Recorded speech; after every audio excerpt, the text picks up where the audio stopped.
Don't touch that dial. Let the dog let himself out. Whoa! Hold on to your seats. Whoa!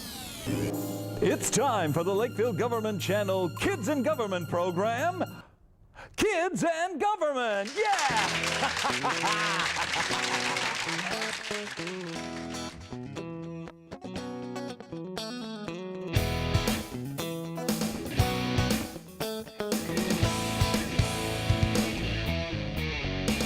On today's show, join R. the Raccoon as we find our congenial host at our Minnesota state capitol in St. Paul. On Hank's World, Hank the Hog finds out from a qualified professional how kids can help out during heart attacks and sudden cardiac arrests. Park Ranger Waldo the Lion discovers what a wetland is and checks out its winter beauty and charm on Nature to Nature. And don't forget to watch our Puppet Blooper segment and Kids Quick Tips throughout the show. And I'm Roger Mildewstain, your announcer, here in the basement of the state capitol, in the room affectionately known as the Rathskeller, or as I like to call it, the Rat Cellar. And now, here's the host of Kids in Government, R. the Raccoon. Greetings, everyone, and welcome to another edition of Lakeville Kids in Government. I'm R. the Raccoon, your congenial host, here on our program where we take a humorous and educational look at how government works. Hey, we're coming to you from the Minnesota State Capitol, and I'm in the House of Representative chambers, and joining me to start off the show is Lakeville's own State Representative Mary Liz Holberg. How you doing today, Mary Liz? Very well. Welcome to the House of Representatives, RR. Oh, it's very cool. Now, is this kind of where your office is? Actually, my office is across the street in the state office building. Oh, well, I like the lights in here and that cool picture of Abe Lincoln up there. This is one of the most beautiful rooms in the whole state of Minnesota. Well, Mary Liz, I know you're very, very busy because the legislature is in session, so we'll just keep this real quick. So, are you ready for my first question for you, Mary Liz? I'm ready. All right. It's a pretty tough one. What does a state rep do? Well, we talk to a lot of people, so much so I've lost my voice. Oh, dear, do you want me to help you find it? Actually, we meet with people and we make decisions about how the state of Minnesota spends its money, what programs that we'll fund, and on laws that govern how the people of Minnesota can act. Oh, very cool. Now, I'm going to ask you a bit of a controversial question here to get things started. Are you ready for this one? Yeah, we have lots of controversial questions here, so I'm ready. All right, here we go. Where do you sit or stand on raccoons having free access to garbage cans? Oh, that's a tough one. I bet people would have a lot of different opinions on that. But most importantly, if raccoons had access to garbage cans, they'd have to clean up their own mess. Oh, we're very clean. That's good. Have you seen those nature films where we're always washing our hands in streams? I have. We could do that. All right. So you're on a positive raccoon platform then now. I am. Cool. Well, Mary Liz, thank you so much for your time. And now we can both look into the camera and say, hey, let's take a look at this Nature to Nature segment with Waldo the Lion.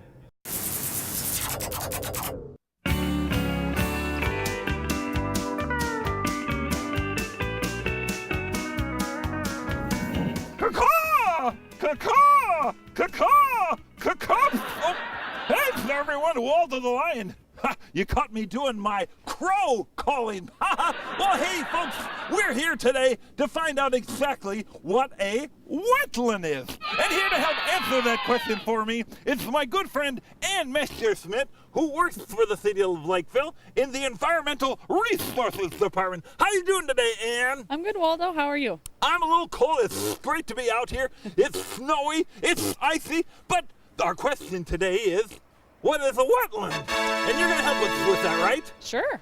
Excellent. Well, to get things started, we should probably tell everybody where we are located. Well, we're off of Highview Avenue here in the north part of Lakeville. Very good. And there's the little wetland area that kind of straddles Highview, correct? Yes, it's kind of a part of what a wetland is a low-lying area in the landscape where water, once it hits, the raindrop hits, it flows down. And a wetland is usually one of the first places it gets to. And they're the natural filters for water. Well, Ann, you kind of answered my next question, but maybe you could tell me, why do we have wetlands? Well, they're very important for wildlife. They're stopping areas that they need for food and for shelter. They're really important in certain parts of their life cycle even. So, but really they're there and they really help keep our waters clean. So that's a major importance of them and why there are lots of laws to protect wetlands. Very good. What's that? What's that? You're having trouble with our audio? You need an auxiliary mic? Okay, you guys, I got to get a little extra mic here for Ann. Ann, this is our auxiliary mic. If you wouldn't mind grabbing that. Now, I know it looks like a turkey baster. It really is. So we're just having a little joke. But you need that to supplement our next question. Oh, okay. Are you comfortable with that? Sure. Very good. Okay, now my next question is... Oh, I got to check my cheat sheet here. Oh, I got it. And what kind of animals do we find here in the wetland? Well, some of my favorites that you'll find are frogs and dragonflies. Yeah? But we don't find dragonflies in the winter, though, do we? No, they're in the water right now. Okay, are they froze? Nope. They're dragonfly-sicles? They're under they're under the ice. That one cracked me up. I fell. Sorry about that one. Okay, you That's said there's fine. frogs and dragons. Oh, and you're doing a very good job with your microphone. Okay, you said frogs and dragonflies. What else? Lots of migrating birds and There's birds in the ice? no, they use the open water that Oh. kind of shows up sometimes when melt starts to happen. I gotcha. Very good. Now, will we ever build on this area, or is this kind of a protected area? No, these are protected areas. You must not fill in these wetlands or drain them or especially dump in them. We don't want to throw our trash or anything in these wetlands. We got to keep them clean. Hey, Ann, over your shoulder there, it looks like there's actually some running water. Here in the park, it looks like a stream. Is that really a stream here, the wetland? It is a stream. This stream helps feed this wetland. And a lot of times that's how water gets to a wetland. And Well, it's very interesting because it's like 12 degrees outside, but the water's still running. How come it doesn't freeze? well, it's coming from the groundwater, and when it keeps moving, it keeps the ice off. Oh, excellent. The ducks really like it this time of year. They like to come and hide in there. You wouldn't think they're around, but they're here. It's very cool. You know, and do you think it'd be a good idea for us to come back here in the summer and to really see the wildlife in action? Definitely. All right, we'll make sure to put that on our calendar, all right? All right. Well, thank you so much, Ann, for helping us out today, finding out exactly what a wetland is. Thanks a lot, Ann. You're welcome. Can I have my microphone back? All right, really? Yeah, please. Okay. See you next time, folks. Sorry, Ann, did I hurt you? No. Good.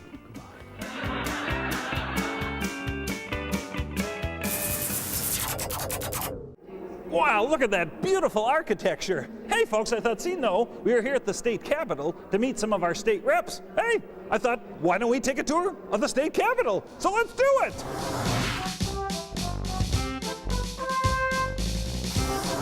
On January 2nd, 1905, thousands of Minnesotans streamed through the richly decorated halls and chambers of their new state capitol for the first time. The journey to a new capital began in 1893 when the legislature made the first appropriation of funds. An architectural competition 2 years later attracted more than 40 entries. The winning design was the work of Cass Gilbert, an influential local architect who was just 35 years old. His design used Minnesota quarried granite and sandstone for the lower levels, steps and terraces, and local Kasota stone for much of the interior. The outside of the Capitol is made of white Georgia marble and St. Cloud granite. Gilbert's design is dominated by its extraordinary dome, with its similarities to the U.S. Capitol in Washington, D.C.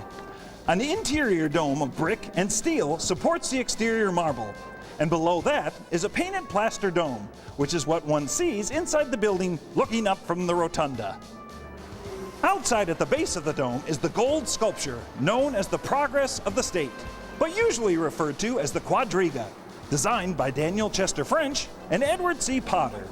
The four-horse chariot and figures are made of sheets of gilded copper hammered around a steel frame. Although old-fashioned in spirit, the Capitol was designed to be thoroughly modern. When it opened, the building boasted all electrical lighting, a state-of-the-art heating plant, and even telephones. Wow. The final bill, including the site, building materials, interior decoration, and furnishings, was $4,458,628.27, about $90 million in today's dollars. Construction was completed in 1905. So, happy 105th birthday, State Capitol! Oh, nice echo. Today, the Capitol houses the Minnesota Senate, the House of Representatives, the Supreme Court chambers, and the office of the governor. R the Raccoon back here at our day at the Capitol, where I am joined by Senator Pat Paraso. How are you doing today, Pat? Just fine, thank you very much. Very good, and I appreciate your time. Have you ever talked to a raccoon before? Not before, no, but I've seen them before. Have you? Oh, that's good. Are you kind to raccoons? Well, I think they're kind of interesting little animals. Unfortunately, sometimes they're dead on the road when you drive Oh, poor grandmama. Well, hey, Pat, I know you're busy today, so we'll get right to the question. Could you tell us what the difference is between a state rep and a senator? Well, one of the differences is that we have different terms. The House is usually up for 2-year terms, and the Senate is up for 4, except at the beginning and end of the decade where you come up with 2-year terms. Very. But we do the same kind of work, and the committees, typically when a bill comes through the legislature, there's a House jacket and a Senate jacket, but they're all identical. You know, they're companions, and one person will have fewer votes to get, and the other body will have more. Sure, I got you. Now, you know what? I got to ask you one more question, and then I know you got to get back to work because things are busy here at the Capitol. What is your position on raccoons having to pay an access fee for garbage cans? Why? Do you use the garbage cans or something? I do. That's where I get most of my meals. Oh, goodness sake. Well, let's see. I don't know what your groceries would cost, but ours probably would be a lot more. Yeah, I love digging in restaurant garbages. Taxes, we don't tax raccoons. We just tax people. Oh, thank goodness. People pay taxes. I'm relieved to that. Well, thank you very much for your time, Senator Paraso. Thank you. Nice to meet you. I'll see you on the road next time. Oh, I hope not. Hey, let's look at our next segment here at Kids in Government.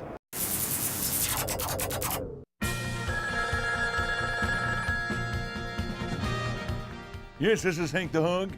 Oh, yes, Commissioner. Sounds good. I'll get right on it.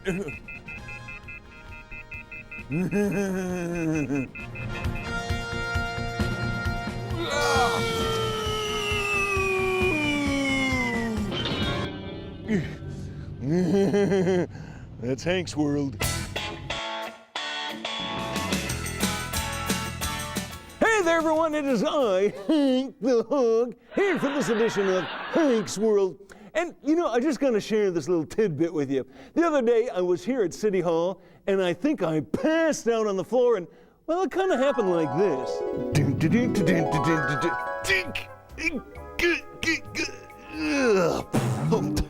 Oh, dear. Took a bit of a tumble. Hey, oh, there's a pig there. Maybe I can help him. Get you? No. I'll give you No. CPR. Scary, wasn't it? Could you believe that guy? Oh, I can't believe it. Well, you know what? That got me thinking, what if something happened here in City Hall? What would I do if I saw somebody pass out, had a heart attack or something like that? Well, it just so happens that I, Hank the Hog, know somebody who knows something about medical procedures. Well, not really medical procedures. Well, enough of me going on and on. Patty, come on in here. This is Patty McCauley. How are you doing today, Patty? Hi, Hank. It's good to see you. Good to see you, too. Now, what is it that you do as a job? And that's the whole reason you're here to help me.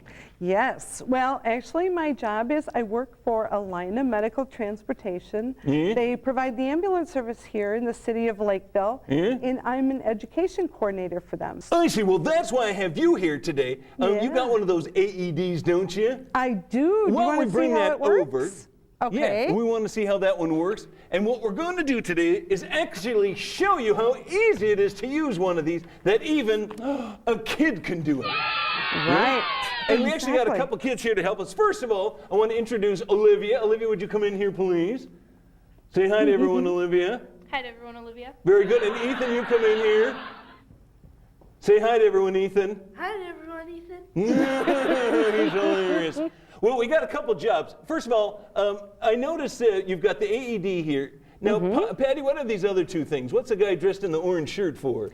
Okay, this is a CPR mannequin that we actually take out to all of our classes, and we train people how to do CPR.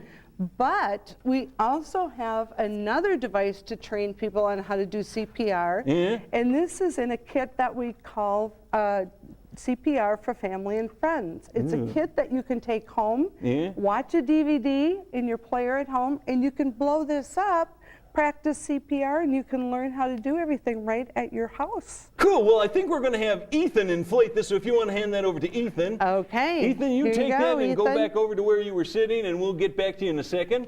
And now we're going to have Olivia help put the paddles on now. So what do you call this, a Raccoons? This is a Raccoons. It looks like a guy, though. Could we call it a Raccoons? Well, you could, I suppose, if you wanted to, yeah. Well, We whatever. just You're always the call her expert Annie. here. Yep. I'm the troublemaker. But this is the AED. It's an automated external defibrillator. Okay. But what it can do is deliver an electric shock to a heart that's not normally pumping blood and oxygen. Gotcha. It's just sitting there quivering, just like a piece of Jell-O. Yeah. So we need to give it a shock and get it back to doing We that need to pumping help thing. this person, right? Exactly, and Olivia's going to show us how to do it. Cool. Now, So- if we go to places like schools, city halls, and Ashley even can some look it up. grocery stores, they have these in the store, don't they, Patty? They do, yes. Very good. Now, Yeah. we're going to watch Olivia here. Now, Olivia, this person is having some issues, obviously, because they don't have anything from the waist down. So, what would you do here? You take it over here, Patty. Okay, so Olivia just opened up the cover. All she has to do is push the on button. It'll turn the machine on, and it'll tell her exactly what to do. So she doesn't need somebody here to help her. The machine will tell her everything. The machine is going to talk to her and take her step by step through everything? Exactly. Let's watch how she does it. Okay. Okay. Call for help now. So call for help, Remove all clothing from patient's chest. and Olivia lifted up the shirt. Very good. Did the AED have a heart attack? No. Hello? Open bag. There she goes. sorry. It goes kind of slow, so you have time to do everything. On pads. Look on pictures on pad. Pad off blue plastic. Okay. So she just has to look at the pad. Skin, exactly as shown in the picture. Press pad firmly. Peel other pad off blue plastic. And just so everyone knows, as Olivia's doing this, that she is 13 years old. Exactly as shown in the picture. So that means someone 40-year-old certainly can do it. Do not touch patient. Evaluating heart rhythms. So the machine is seeing if it's got that Jell-O rhythm that we Okay. talked about. Stand by. Okay. Preparing to shock. Is it going to shock me? No? Oh, good. Everyone clear. So make sure nobody's touching the person. Go get out of here! She Clear! pushes the button. Shock delivered. Provide It's all done. compressions and rescue breath. That was So it? now we start CPR. Okay. And we just continue to do CPR, the chest compressions and the ventilations, until the machine tells us to stop. The machine will check and see if that heart rhythm came back or not, and then we just go from there. Okay, Patty, now that we've shown how the AED works, we want to have our friend Ethan show us how to inflate that Raccoons thing. Now, what I'd like you to do is inflate it. Oh, wow, look at that technique. Well, he really is full of hot air, isn't he? Very good, Ethan. Now, bring it over to the table, and we'll see how it works.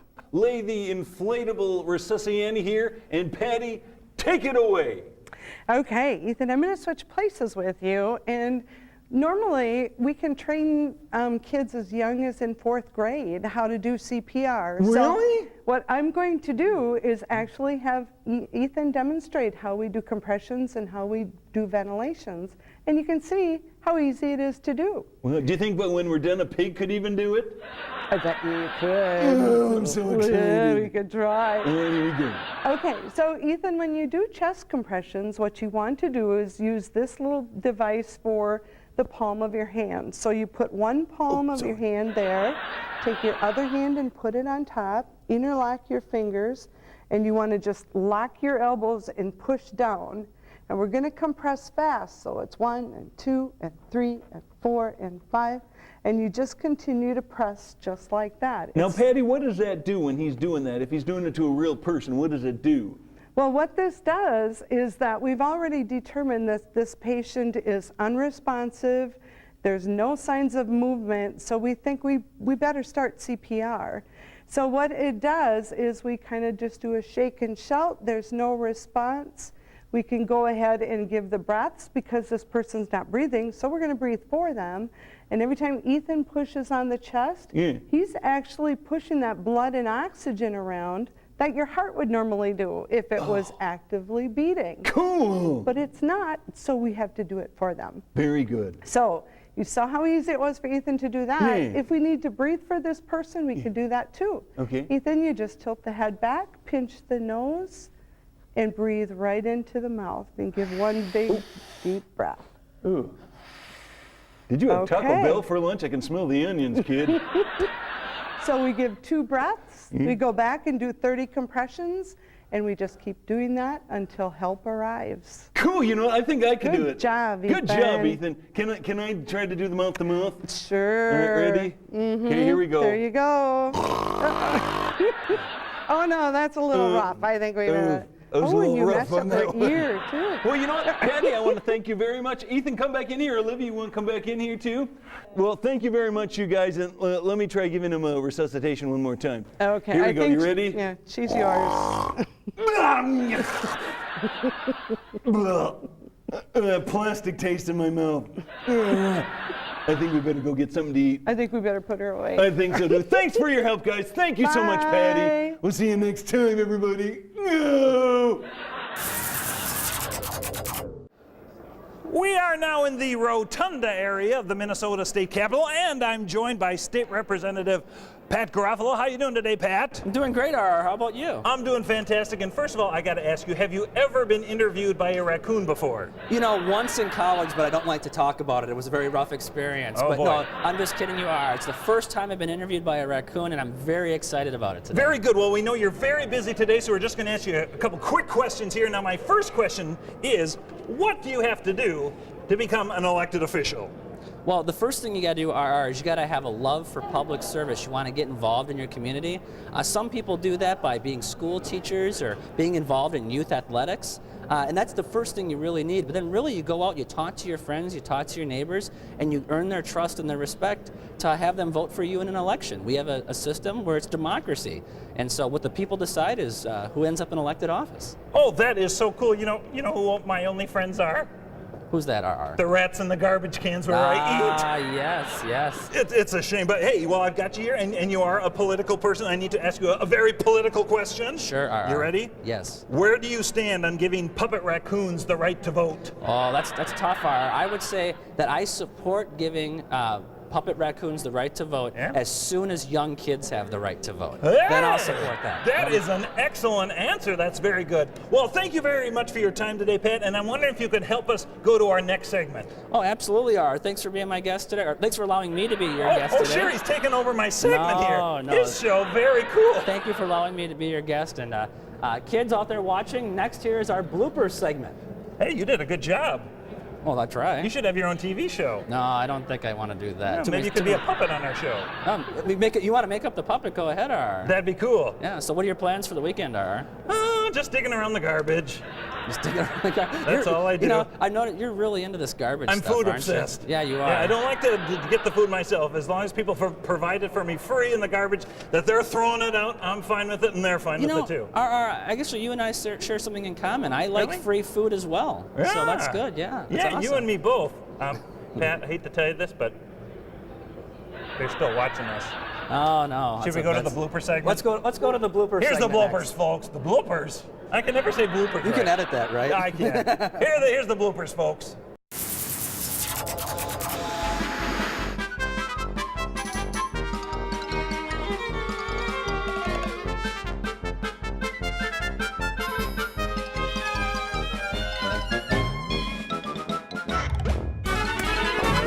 Today we are going to try and find out exactly what is the wetland, and could you maybe tell us where we are at today? Well, right now we're north of Cherry View Elementary School. And, Yeah? well, there's a couple churches up there. So we're off of Highview Avenue here. Highview. That is Very our good. road. And Can we start over? Sure we can. And joining me from the city's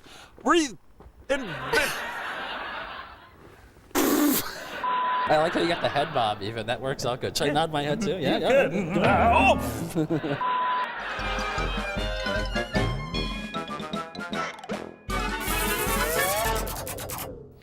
Well, folks, that's it for another edition of Lakeville Kids in Government. If you have questions on any of the information we've covered, please feel free to give us a call. Our studio line is 952-985-4418, and you can watch this and all the other programming here on Channel 16 at the city's website at www.lakevillemn.gov. Hey, that's it for this edition of Kids in Government, folks. Hey, we come to you from the Minnesota State Capitol here in St. Paul, and as I leave today, it's dignity. Remember, folks, always dignity. Goodbye. Ran my nose into the camera. Goodbye.